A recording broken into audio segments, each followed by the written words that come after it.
Good morning, students. So we are going through this topic, human heart. In the last class, you learned about the structure of heart and double circulation. I explained you through that structure of heart. So first you just go through that previous chapter. Okay, before starting this one, you just go through that previous lecture. Then you can understand this properly, very properly, clearly get this schematic diagram. So I'm just explaining double circulation with the help of the schematic diagram. So double circulation in human beings means blood comes twice in our heart. So blood is coming two times in our human heart. So the double circulation comprises of two types of circulation. First is pulmonary circulation. Second is systemic circulation. Pulmonary circulation is always associated with the lungs. Always remember that pulmonary word is associated with the lungs. It carries blood to the lungs. It always carry, either it is deoxygenated or it is oxygenated. It always carries blood to the lungs. Now I am explaining this. Now we know that in the right ventricle, what you will observe, that right ventricle is having the deoxygenated blood. So the deoxygenated blood from right ventricle to get oxygenated goes to the lungs. So from right ventricle through pulmonary arteries, it goes to lungs to get oxygenated. In the last class, I explained you the lungs comprises of a balloon-like structure that is called as alveoli, which is responsible for the exchange of gases. Here, the blood gets oxygenated. So now this deoxygenated blood comes to lungs, and here it will get oxygenated, and through pulmonary vein, this oxygenated blood reaches to the left auricle. Okay, so I told you it carries blood to the lungs. So here also it is carrying blood to the lungs, and here also from the lungs it carries blood to the heart. Okay, so this is all about the pulmonary circulation. C carries deoxygenated blood from right ventricle of heart to the lungs through pulmonary artery. Second carries oxygenated blood from the lungs to the left atrium of the heart by pulmonary vein. So as I explained you about pulmonary artery and pulmonary vein also in the previous lecture, again I am repeating, all arteries in your bodies always carries oxygenated blood. But here is an exception, that is pulmonary arteries. That is only the exception which carries deoxygenated blood. And here again is an exception. All veins carries always deoxygenated blood. But this pulmonary veins carries oxygenated blood. Okay, now I think it get clear to you. Pulmonary word associated with lungs. Either it carries the deoxygenated blood to lungs, or it carries the oxygenated blood from lungs to heart. Okay.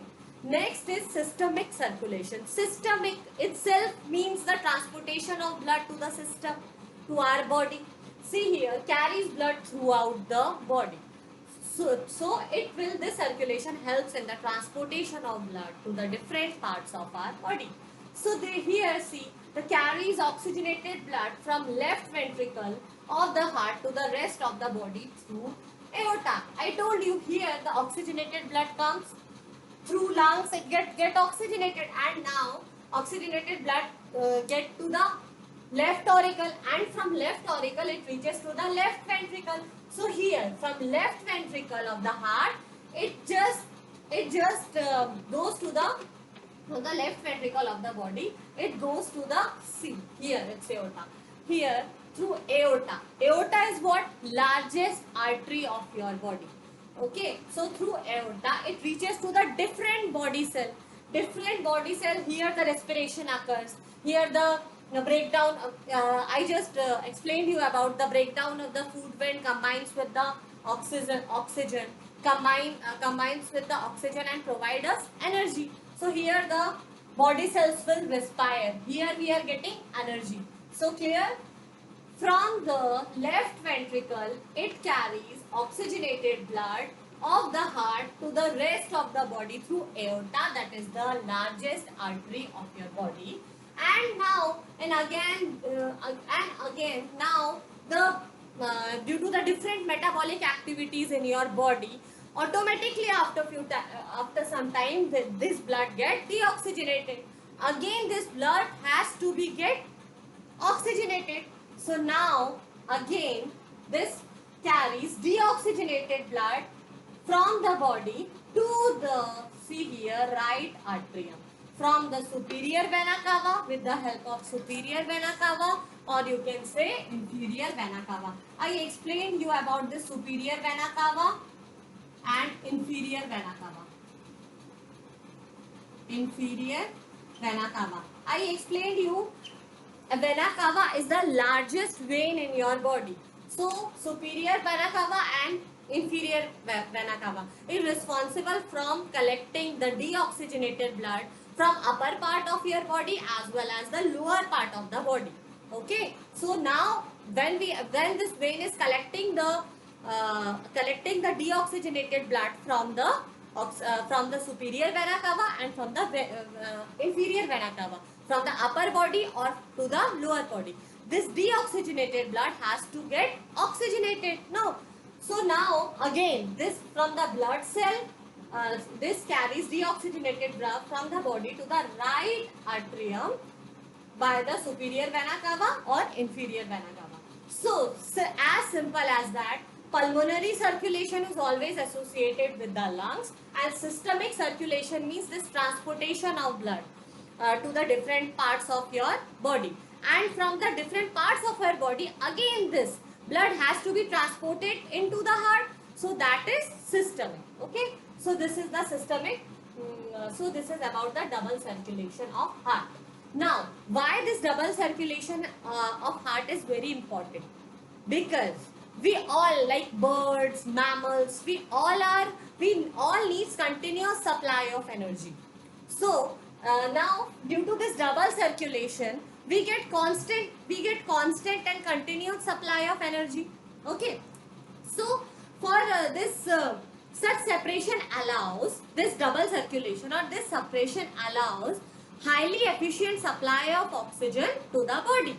Okay, so in animals which do not use this energy for this purpose, such as some amphibians, few reptiles which are having the three-chambered heart, they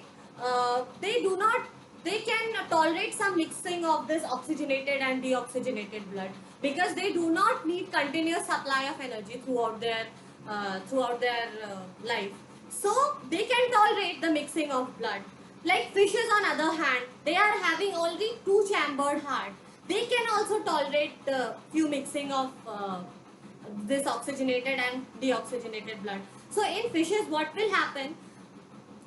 They are having only two chambers in their hearts, and the blood is pumped to the gills, is oxygenated here, and then passes directly to the rest of their body. So in the fish's body, blood goes only once to the rest of the body, whereas in human beings we are having the double circulation system. That means blood is coming twice to our heart. Okay, so this is about the importance of the double circulation. Next we will study about the cardiac cycle and blood pressure.